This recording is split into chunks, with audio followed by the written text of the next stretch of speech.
Panorama group, जो सोचता है वो करता है। आपके अपने सपनों का आशियाना। तेजस्वी यादव जी तो कॉन्फिडेंट थे केंद्र में भी इंडिया गठबंधन की सरकार बनाने। इसके हित में जो भी काम होगा वो सब काम का विपक्ष का विरोध करने का जन्मसिद्ध अधिकार है। काफ़ी लग रहा है कि पॉजिटिव वेव मिल रहा है। तेजस्वी यादव जी तो कॉन्फिडेंट थे केंद्र में भी इंडिया गठबंधन की सरकार बनाने, लेकिन यहाँ तो उनका क्या हासिल हुआ सो आप लोग जानते ही हैं। कोई ऐसी बात तो है नहीं। अभी बाई इलेक्शन हुआ है 4 जगहों का, उन चारों जगहों पर उनकी मात हुई है और सब उन्हीं के पार्टी का सीट हम लोगों ने जीता है। बेला में जो इतने दिनों से राजद का वहाँ कब्जा था, वहाँ जनता दल यू ने चुनाव जीतकर ऐतिहासिक काम किया है। तो ऐसी परिस्थिति में वो यात्रा कर रहे हैं, अपने लोगों को संगठित करने का प्रयास कर रहे हैं कि बहुत नीचे नहीं जाएं। हम लोगों का टारगेट तो 225 पर हासिल करने का, एनडीए का टारगेट है 225 हासिल करने का। नीतीश कुमार जी ने हम लोगों को टारगेट दिया है कि 225 हासिल करना है और उसके लिए हम लोग लगातार जिलों में कार्यकर्ता सम्मेलन करते चल रहे हैं। कल ही हम लोग करके जो है मोतिहारी से कार्यकर्ता सम्मेलन करके आए हैं और सब जगह जो समर्थन मिल रहा है, इस बार हम लोग तेजस्वी जी के पार्टी को 15 से 20 सीट पर समेटने जा रहे हैं। वो यात्रा करें, यात्रा पर यात्रा करते रहें, उनको जन समर्थन दिखाई पड़ता हो, लेकिन मतदाता उनके साथ नहीं है, यह स्पष्ट है। जहाँ तक जनता दल यू का स्टैंड है वो तो बहुत पहले से भी क्लियर है।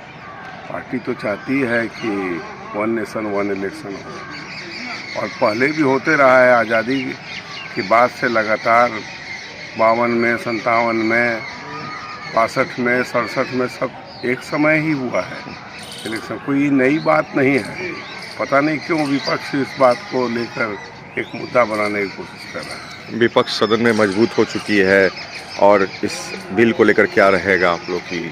नहीं, मजबूत और कमज़ोर होने की बात तो अलग है, मुद्दे की बात है।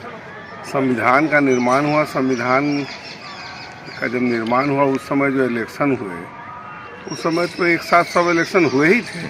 लोकसभा के भी इलेक्शन एक साथ हुए और विधानसभा के भी इलेक्शन साथ हुए थे।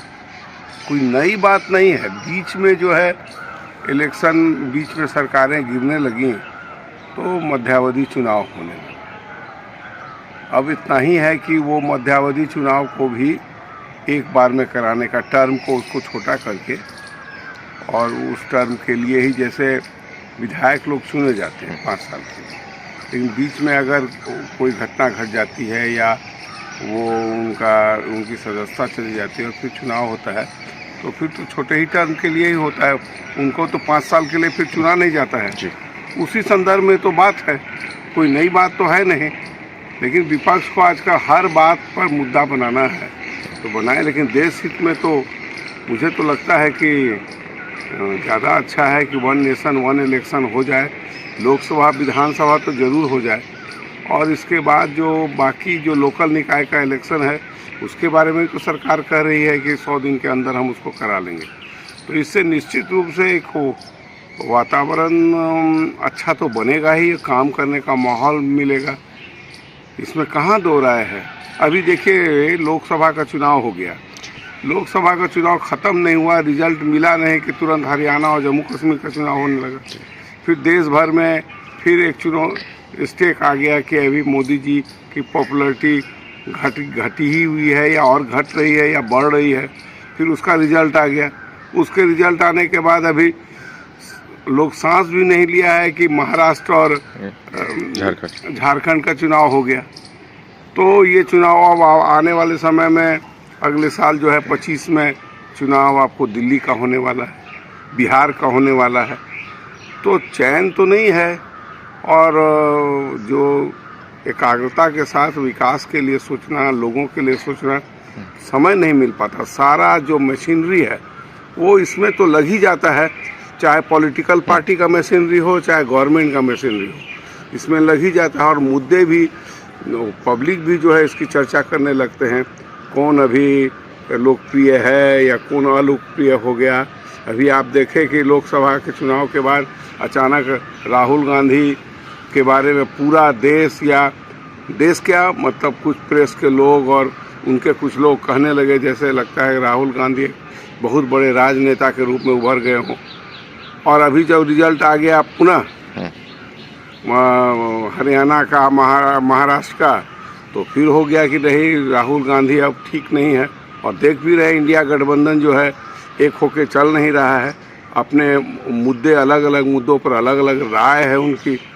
तो इस परिस्थिति में देश को सिर्फ दूसरे चीज़ों में उलझा के रखना ये उचित नहीं है। इसके हित में जो भी काम होगा वो सब काम का विपक्ष का विरोध करने का जनोचित अधिकार है। वन नेशन वन इलेक्शन का पूरे देश की जनता समर्थन कर रही है, देश के बुद्धिजीवी समर्थन कर रहे हैं, देश के शिक्षाविद समर्थन कर रहे हैं। और विपक्ष को जो है ये गड़बड़ लग रहा है उनको, जिसको कहते हैं कि देश हित में जो भी कुछ काम हो उस काम का विरोध करना उनका जनोचित अधिकार है। होने वाला है, जनता समझ रही है, प्रबुद्ध है जनता है। देश के आज़ादी के 75 साल हो गए, पब्लिक भी जो है लोकतंत्र, भारत का लोकतंत्र अब पूरी मजबूती के साथ मैच्योर्ड हो गया है। इसलिए अब जो है इनके बात पर कोई असर पड़ने वाला नहीं है। संसद में विपक्ष मजबूत हो चुका है, क्षेत्र में विपक्ष कमजोर हो चुकी है। जो कल दिए हैं कि 2500 रुपया हम महिलाओं को देंगे, यह छलावा है। महिलाओं को पहले इज्जत आबरू उनकी चाहिए, उनको 2500 रुपये की आवश्यकता नहीं है, उनकी इज्जत और उनका सम्मान चाहिए, जो विपक्ष नहीं दे सकती। और खास करके राजद में तो उनके एजेंडा में है ही नहीं महिलाओं का सम्मान। इसलिए सबसे ज़रूरी है महिलाओं को मान सम्मान, इज्जत, प्रतिष्ठा, उनकी सुरक्षा, वो एनडीए सरकार दे सकती है। और इनके भीड़ हैं, इनके लोग कैसे रहते हैं सब लोग को मालूम है। उदंड ऐसे लोग रहते हैं सब इनके सभा में, कोई भी अच्छे लोग रहते नहीं हैं। तो उनके अब बल पर यह सरकार बनाना चाहते हैं। तो देश की जनता बुर्बक थोड़ी है, बेवकूफ़ थोड़ी है। राज्य की जनता ऐसा थोड़ी है कि नहीं समझ रही है कि उसके सभा में कौन लोग हैं। लोकल लोग तो जानना चाहते हैं कि उनकी सभा में कौन लोग पहुँचे हैं, उनकी प्रवृत्ति क्या है, उनका आचरण क्या है, उनका व्यवहार क्या है, उनका संस्कार क्या है, वो क्या चाहते हैं। लोकल लोग तो सब जानते हैं।